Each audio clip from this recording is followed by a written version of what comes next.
उसका जीवन कच्ची मिट्टी हर सांचे में वो ढलती है। हो उसका जीवन कच्ची मिट्टी हर सांचे में वो ढलती है। देती है जग को जियारा, खुद बाती बन जलती है। अपनों के नाम वो कर जाती है।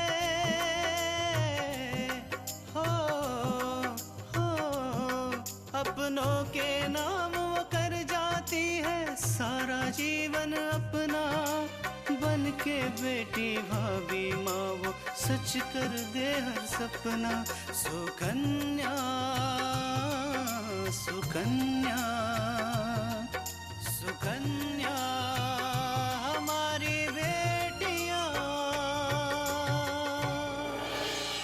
थोड़ा दिन की बात है, इसके बाद देखना हम तुमका रानी बना के रखेंगे। रानी एक बात अच्छी तरह से समझ लो, आज के बाद ना ही उस घर में तुम किसी को फोन लगाओगी और ना ही उस घर में किसी का फोन रिसीव करोगी। मुझे बताओ कितने दिनों तक तुम ये झूठ अपना सच बनाकर उसके सामने रखोगे? जिस दिन उसे सच पता चला तुम सालों सालों तक तुम चक्की पीसोगे। कल अपूर्वा ने जिस तरह से तृष्णा के साथ व्यवहार किया उसके बाद तो मैं डर ही गई हूँ। मुझे लग रहा है कि कहीं तुम्हारे साथ भी ऐसा ना हो।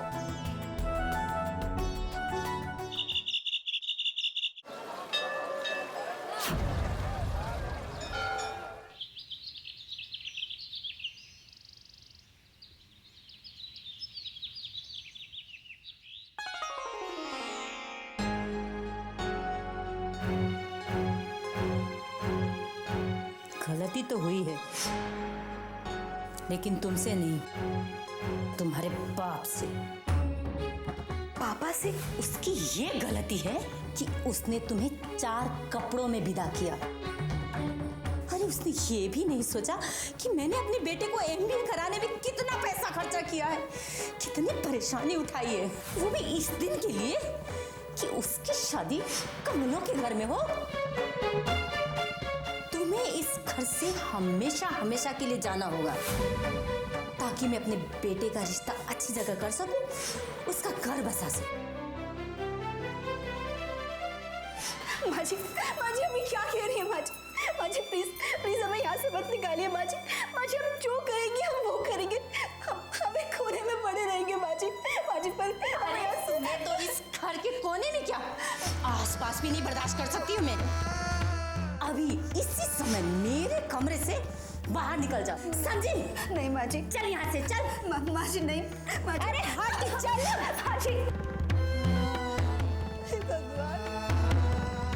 हे भगवान हम क्या करें? हमारे पापा की तबीयत ठीक नहीं है और हम उनसे बात भी नहीं कर सकते। क्यों?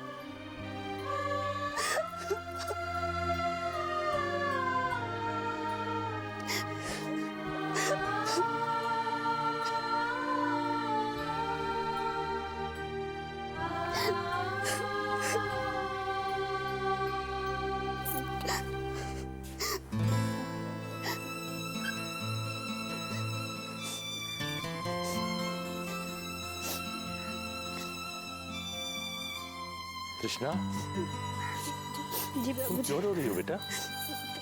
क्या कल्याणी ने फिर तुमसे कुछ कहा या अपूर्वा ने? बाबूजी, बाबूजी हमारे पापा क्या हुआ उन्हें? बेटा शांत हो जाओ और बताओ कि क्या हुआ है। बाबूजी पापा की तबीयत ठीक नहीं है और अब उन्होंने हमें मना किया कि हम पापा से बात नहीं कर सकते, उन्हें फोन नहीं कर सकते।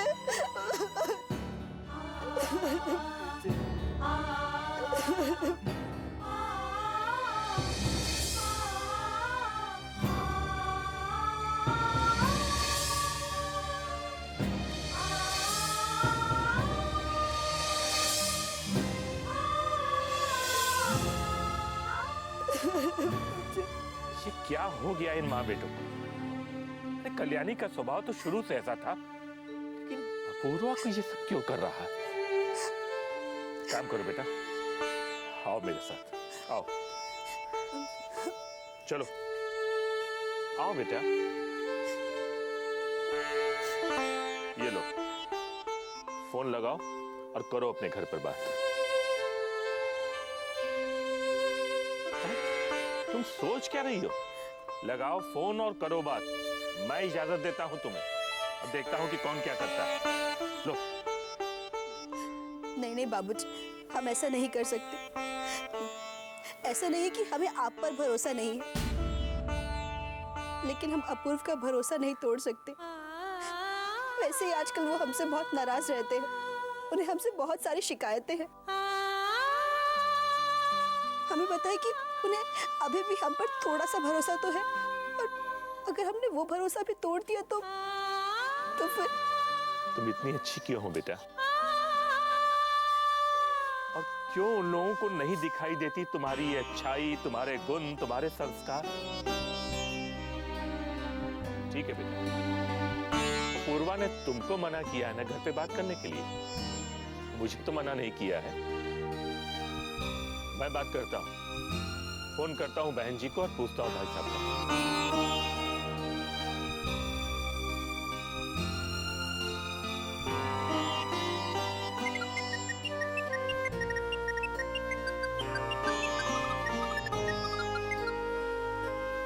हेलो। हेलो। हाँ भाभी जी नमस्ते। नमस्ते भाई साहब। मैं भुवनेश बोल रहा हूँ। जी पता लगा कि भाई साहब की तबीयत कल रात को खराब हो गई थी, मैंने इसीलिए फोन किया था। अब तबीयत कैसी है? अगर मैं आपसे ये कहूँ कि वो अब ठीक है तो ये झूठ होगा, और मैं आपसे झूठ नहीं बोलना चाहती। आपको झूठ बोलने की जरूरत भी नहीं भाभी जी। मैं कमजोर जरूर हूं, लेकिन इतना भी नहीं कि अपनी गलती स्वीकार न कर सकूं। मैं जानता हूं कि भाई साहब की इस हालत का जिम्मेदार मेरा बेटा है। सुकन्या हमारी बेटियां,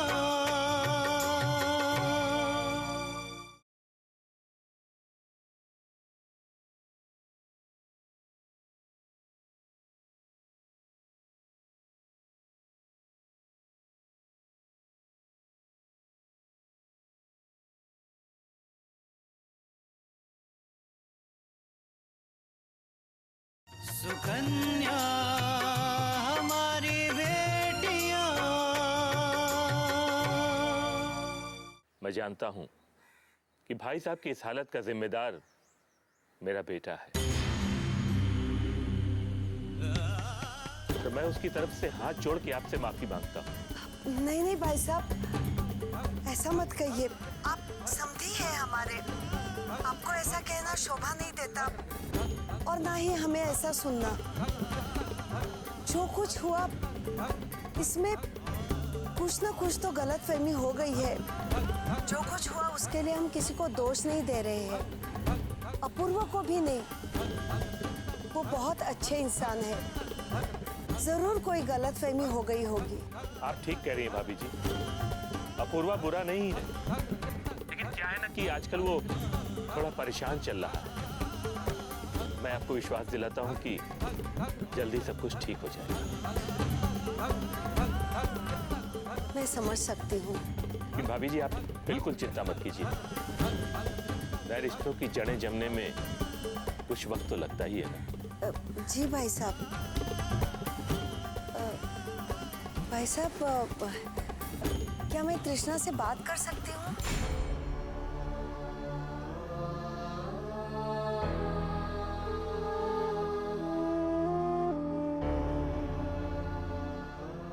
जी वो बिल्कुल ठीक है। वो क्या है ना, मैं आपकी बात करा देता, लेकिन अभी वो सो रही है। अभी तक सो रही है? जब आकांक्षा ने बात की तब भी वो सो रही है, और अभी भी उसकी तबीयत तो ठीक है ना भाई साहब? क्या मैं वहां आ सकती हूँ? नहीं भाभी जी, आपको तकलीफ उठाने की कोई जरूरत नहीं है। वो क्या है ना कि गुस्से में अपूर्वा ने तृष्णा को यह कह दिया है कि वो उसकी इजाजत के बगैर आप लोगों को फोन न करे। बस इसीलिए तृष्णा आप लोगों से बात नहीं कर पा रही। वो बिल्कुल ठीक है। ये बच्चे भी गुस्से में उलझुल हरकतें कर जाते हैं।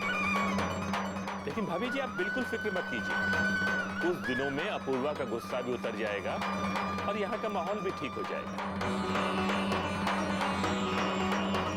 और फिर मैं तृष्णा से आपकी बात करवा दूंगा।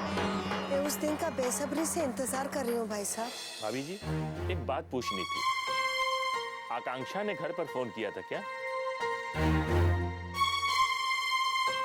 और उसने गुस्से में कुछ ऐसा वैसा तो नहीं कह दिया? नहीं नहीं भाई साहब, जब आकांक्षा ने फोन किया तब मैं वहाँ थी। उसने बस तृष्णा का हालचाल पूछने के लिए फोन किया था।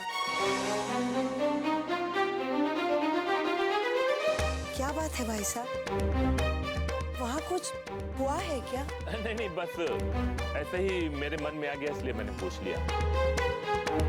ऐसी कोई बात नहीं। आप भाई साहब का ख्याल रखिएगा, मैं फिर फोन करता हूँ। और कृष्णा बेटी की तो बिल्कुल चिंता मत कीजिएगा, मैं हूं ना यहाँ उसे संभालने के लिए।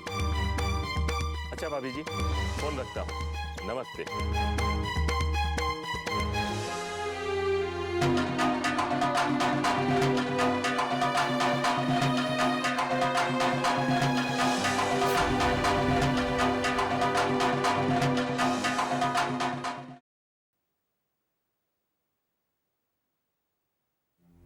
आइए ना, आइए आइए।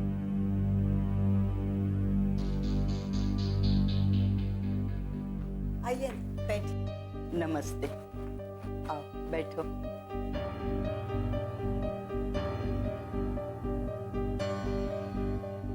बहुत दिनों बाद आना हुआ सुमन।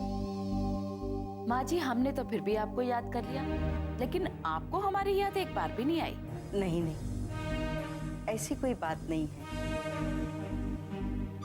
हाँ, दीपक की दुर्घटना की वजह से हम सब उसी में व्यस्त हो गए थे, इसीलिए बहुत दिनों तक तुमसे बात नहीं हो पाई। अब कैसी तबीयत है भाई साहब? अब ठीक है। चलिए अच्छी बात है। माँ जी अब कुछ काम की बात हो जाए। आप हमारे पैसे कब लौटा रही हैं? लौटाने का इरादा भी है या नहीं?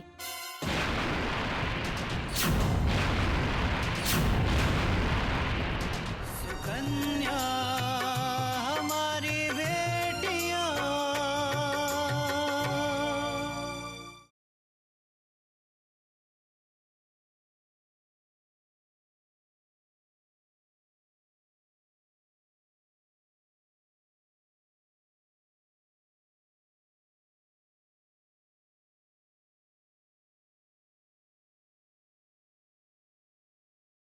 सुकन्या हमारी बेटियां।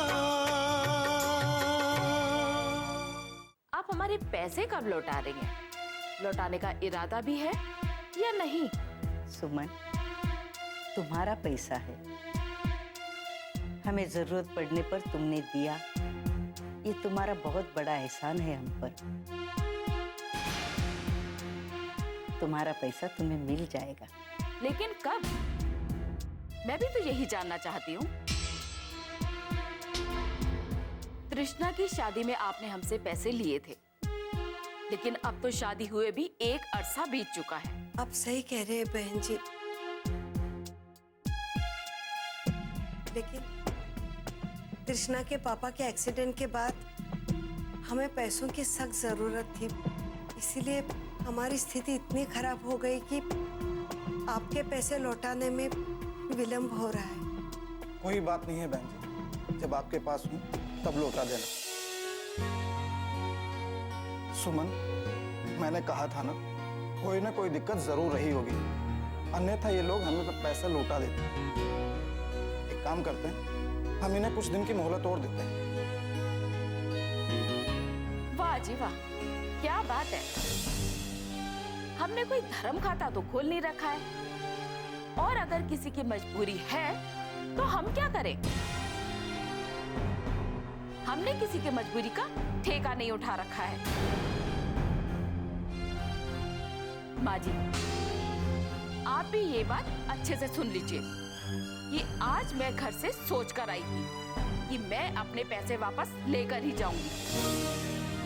कुछ तो समझने की कोशिश करो सुमन। इस वक्त हमारे हालात ऐसे नहीं हैं कि हम तुम्हारे पैसे लौटा सके।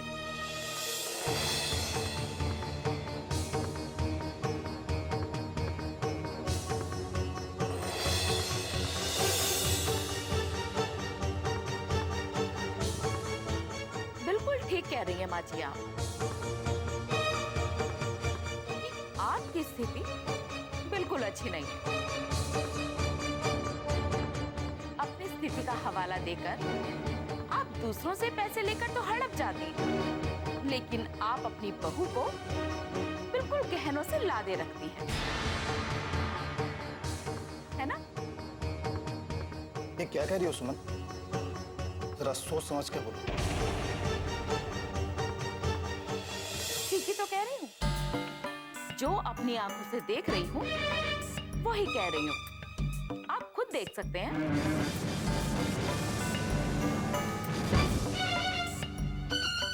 स्थिति खराब होने के बावजूद ये पहले से भी ज्यादा गहनों से लदी हुई है। एक काम कीजिए माँ जी, आपके पास पैसे नहीं है, कोई बात नहीं, आप ये गहने मुझे दे दीजिए।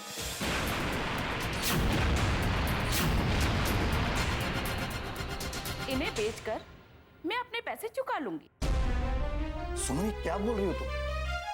आप तो चुप ही रहिए, मैं बात कर रही हूँ ना।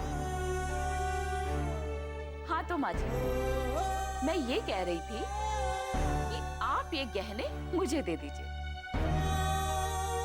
इससे दो फायदे होंगे।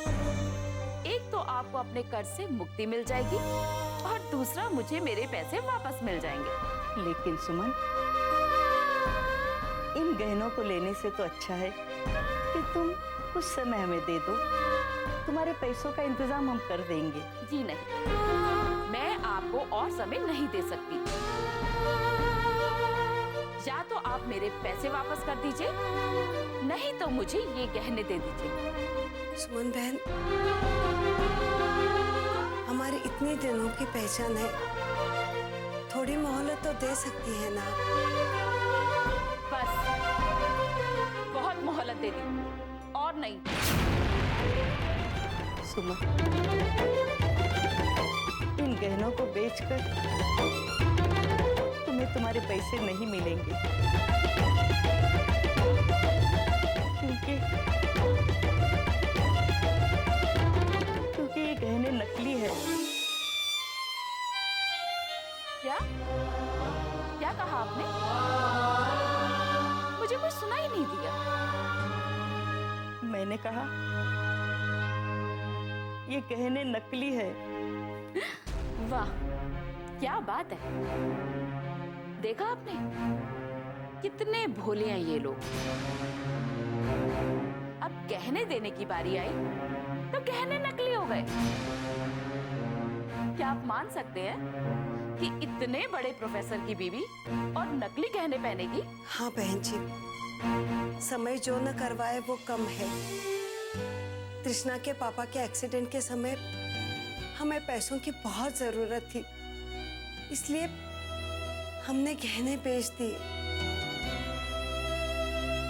और बचे पैसों से ये गहने खरीद लिए, है ना? नहीं बहन, यकीन कीजिए, ये गहने नकली है। सुकन्या हमारी बेटियां,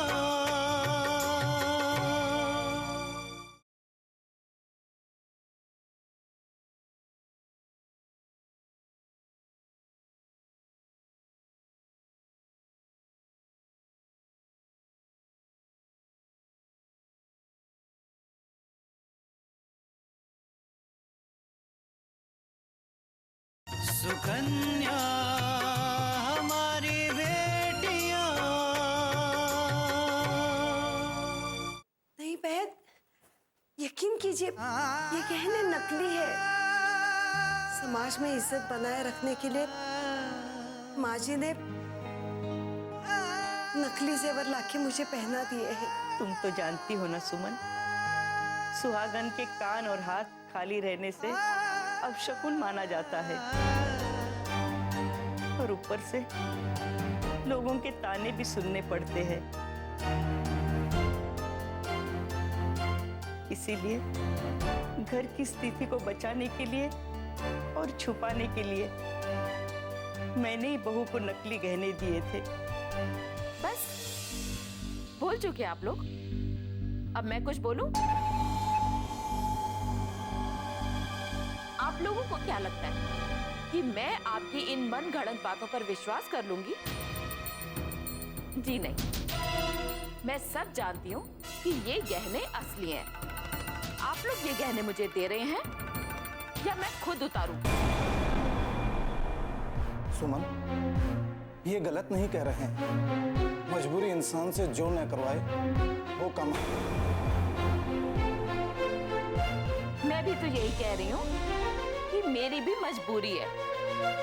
ये लोग आराम से अपने गहने दे दें तो अच्छी बात है, नहीं तो ये काम भी मुझे खुद करना पड़ेगा। सुमन, हम झूठ नहीं बोल रहे। तुम बेकार में जिद कर रही हो। आप ये गहने निकाल कर मुझे दे रहे हैं या मुझे खुद निकालने पड़ेंगे?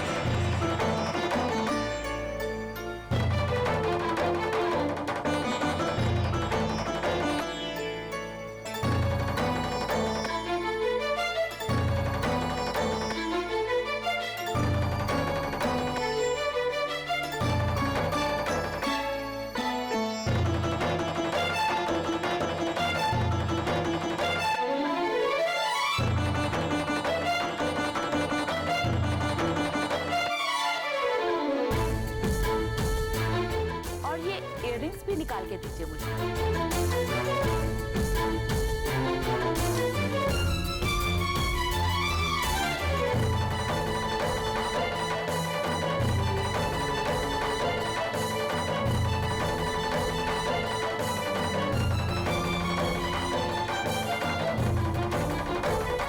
एक काम कीजिए, ये मंगलसूत्र भी मुझे दे दीजिए।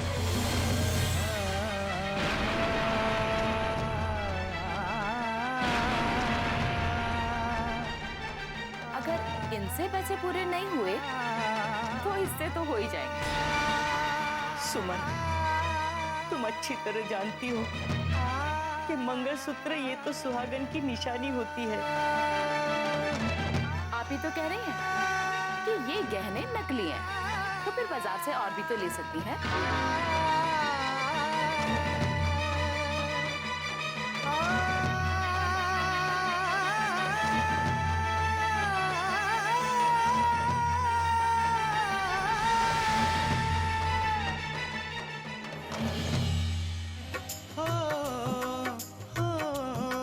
अपनों के नाम वो कर जाती है सारा जीवन अपना, बन के बेटी भाभी माँ वो सच कर दे हर सपना। सुकन्या सुकन्या सुकन्या